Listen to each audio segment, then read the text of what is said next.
দুনিয়া কিছুই না, কিচ্ছু না দুনিয়া। সকালে আপনি না থাকলে আপনাকে বিকেলেই এরা মাটি দিয়ে আসবে।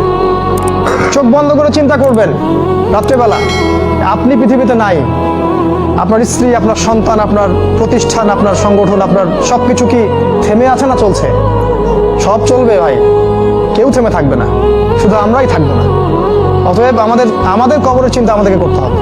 জ্ঞান অনুযায়ী আমল করি, অবহেলা না করি ইনশাআল্লাহ। 3 নাম্বার, আদর্শ পরিবার গঠন করেন। পরিবারটা হবে ডিনামাইট।